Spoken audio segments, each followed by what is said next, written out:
Everybody should try it. Get dead.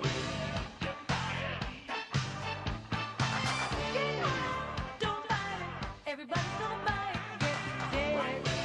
Get dead.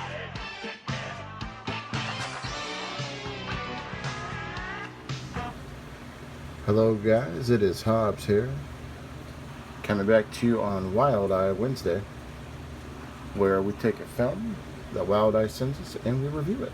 I want to thank Wild Eye for sending me a copy of The Sitter. Can you survive the night? That is the question of this film, folks. And this film came out in 2017, and it stars Ashley Knight, Richard Kilgore, Jill Buchanan, and Bjorn Franklin. There is a look at the back of the work. Here's another look at the front of the cover art here. And I will give you a brief look at the inside as well. Nothing real specific. And let's get into this film, The Sitter. So we follow a girl who's been dating this guy for about 4 to 5 months. She's unsure of the situation, so she's just trying to do things to kind of pass time, and she takes this offer. And the offer is to go to this home of this couple and watch their cat while they're away for the weekend. They say, we're going to pay you £600, and that equates to $738, I believe, and US dollars, maybe 838. I believe it's 738, and that is for 3 days, which who wouldn't take that deal, right? So of course she accepts the offer. So she comes to cat sit, and also they kind of throw it under the last minute. You're not just watching the cat, but you're watching the house as well. And I have to say, the two lead actors here, as far as the husband and wife that own the home and the cat, are extremely creepy. Extremely creepy. The acting for them was absolutely on point. In fact, the acting for everybody in this film was on point. So they go away, of course, the weekend, and she comes there. Our character, who is Charlotte, she shows up. Everything's going good. The scenery is beautiful. The inside of the house is just stunning. It's like an old Victorian Gothic home, and she's there, and she's enjoying herself, having a glass of wine, and she starts to hear things, little bumps, nothing too extravagant, kind of scary, but nothing that's startling her in the beginning. So she goes out for a jog and whatnot, and she has all of this in her mind, and she gets home, and finally the night starts to creep up.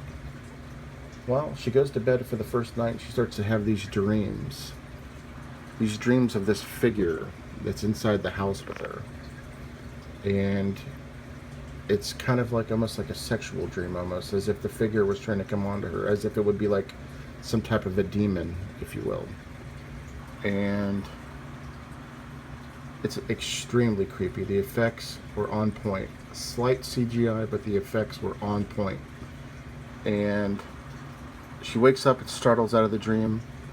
Next thing you know, it's Saturday, so she's on to her second day of watching the home. And she starts to think about things a lot. She's very attractive. The girl who plays Charlotte is very attractive. She's just stunning to look at, and there's a lot of scenes of her just trying to find herself. She takes a look at herself in the mirror naked and says, am I worth it? She's reading addiction books, and she's really taking this time at this house to kind of find herself. And then she runs into one of her friends and says, hey, you know what? Why don't you come over and stay with me for the evening?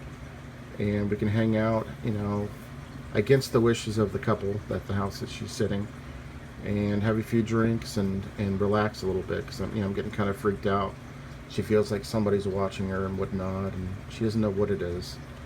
So the girl comes over, they start having drinks, and there's a few minor scares, but nothing too extravagant. And her friend leaves for the evening, and after they've had a few drinks, and she goes back to bed, and she starts having another dream. Now, there are things in this dream that I've never seen in a film. Somewhat almost similar to Clockwork Orange. Really, really well done. She's seeing dreams of herself completely in the nude, walking up to the figure that's supposed to be in the house, and she essentially walks up to the figure in the dream, and then she wakes up. Well, she wakes up out of the dream, and there's another sequence where the figure's in the room with her. Now this, to me, guys, appears to be a demon. And the demon's trying to seduce her, and then she wakes up again. Well, the second time she wakes up, she's in a different room.